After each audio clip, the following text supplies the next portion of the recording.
Hello, everyone. Just thought I'd make a quick video as we begin the course after our first meeting yesterday, Wednesday, just so we're on the same page in terms of what we're doing. Um, I hope you enjoyed the videos that I showed you on Wednesday. They might indicate that the readings that we'll be doing are somewhat provocative. I think they are provocative. Work of many of them challenging to say the least, but that's kind of on purpose. Works like Scum Manifesto, Doors of Perception, Breakfast of Champions. These are, I think, really good work, good things to look at, but they're not to everyone's taste, and I don't think they're not all to my taste either. But I do think that they're all worth reading, and I hope you enjoyed that. I put up that first day video presentation in the introductory section of our Canvas site, so that if you would like to view any of those videos again, they may be helpful. Maybe not now, but maybe later when we actually read these works, they are there for you.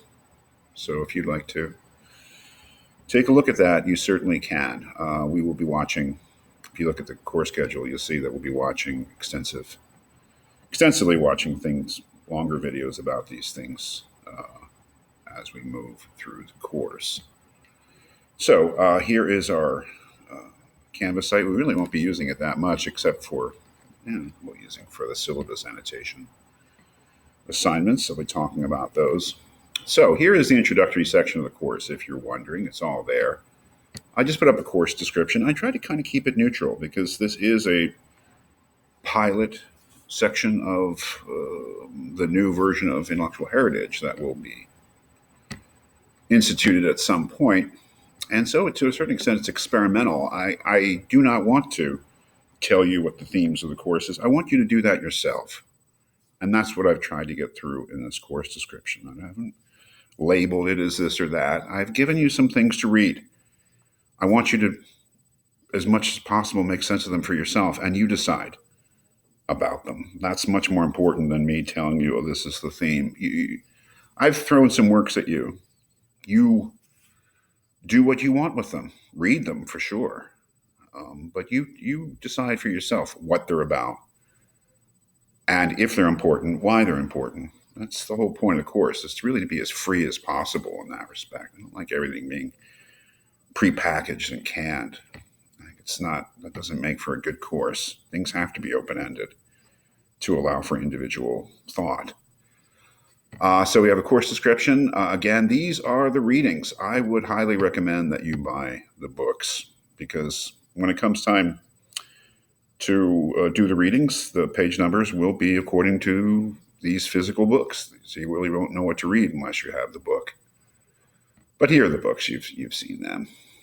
I misspelled accept. I'm going to have to fix that at some point. So if you look at the course schedule, though, you'll see that we know which book we'll be discussing on which day, but I will be filling in page numbers as I go along. I'm sure that within the next day or two, I will fill in what page numbers from the Tao Te Ching that I'll ask you to read. In fact, I'll do that tonight.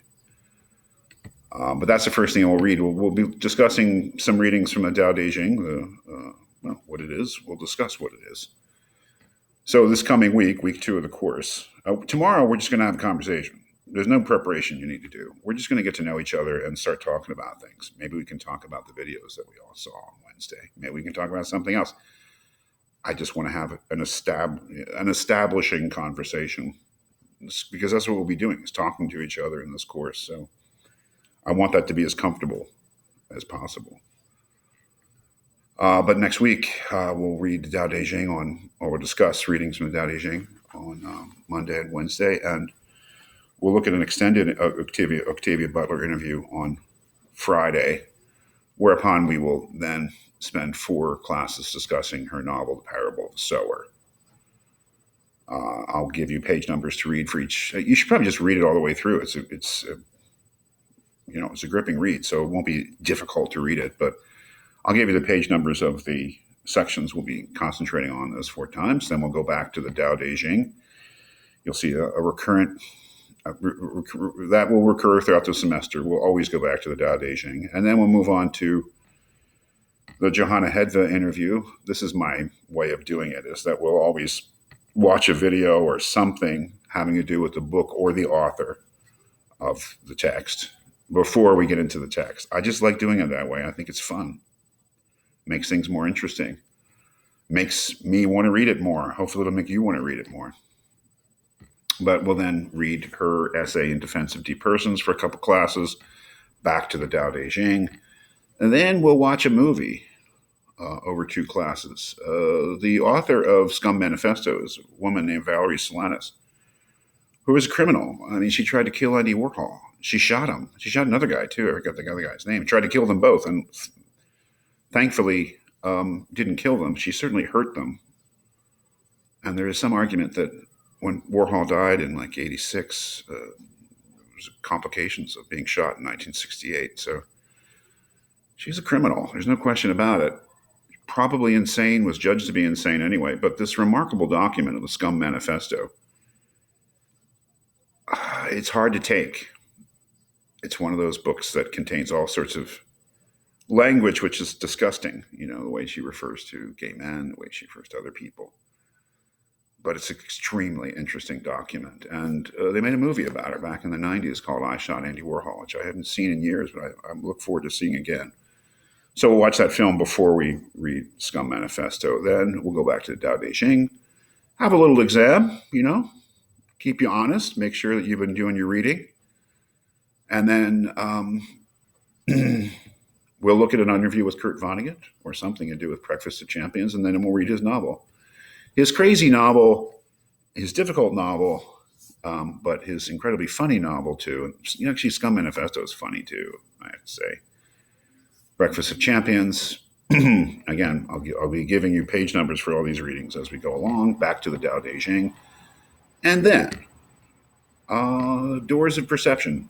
Let me tell you something about me giving you Doors of Perception. I'm not advocating anything. I'm certainly not advocating drug use of any sort. I don't really believe that that's a good thing. But the book itself and Huxley himself, his thinking in relation to his use of LSD and mescaline, really it's about peyote, is fascinating and is of literary and philosophical value. It's not really telling anybody to take any of these substances, but it's a remarkable document about somebody who did take them, thoughtfully take them. So we'll look at the Doors of Perception. Heaven and Hell is an additional essay after Doors of Perception.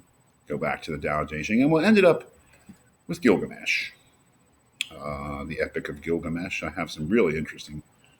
Hopefully, the things I showed you were excerpts or promos for I think about a half-hour film that an Irish theater company did last year, loosely based on Gilgamesh. It's very loosely based. It's not.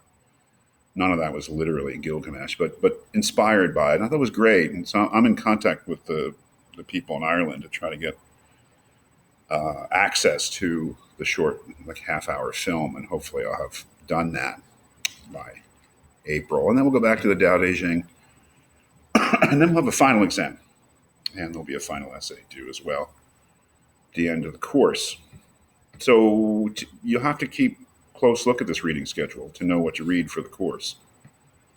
It's actually quite important.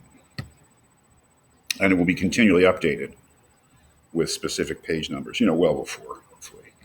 You don't have to worry about it. Page numbers will be up. The requirements, I hope that we're all clear about those.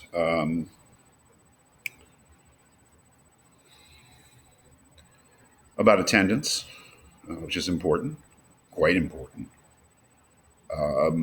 Like I said, missing 3 classes, not a big deal. I don't need an excuse. It's not really an excused absence, not excused. It's just that you can miss 3 classes for whatever reason, So you should, pretty much hold them in reserve for when you need them, if you're planning on missing any classes. Once you miss more than 3, it begins to affect your grade. And if you miss more than 9, which is 3 full weeks of class, you need to drop the class because you can't pass after that. Conversation, as I said, very, very big on conversation. I will be talking a little bit about that tomorrow. The daily response. Every class will begin with a brief question or two about the day's reading. Again, a way to get started in class, a way to encourage people to do the readings, and a way for me to get feedback on what you've done. Maybe help me teach the class, address people's ideas and concerns. So to do this daily response, which is me handing you a piece of paper with a question or two on it and you writing something, it'll be very brief, first few minutes to 5 minutes of class, and then we'll go ahead with our conversation.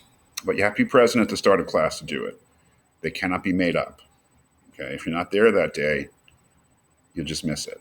It won't be a big deal missing a few of these. Just like missing a few classes is not a big deal. If you come in late after I've begun administering it, sorry, you can't take it. It would just be too complicated. We have to get started. It's a quick thing in the beginning of class. So you really need to be there, at the beginning of class. If you miss a few, again, it won't be a big deal. There will be a weekly hypothesis reflection, which I'll make a video about, talk about in class. The first one's not due until the 29th, and it's a hypothesis reflection on the syllabus or the readings. And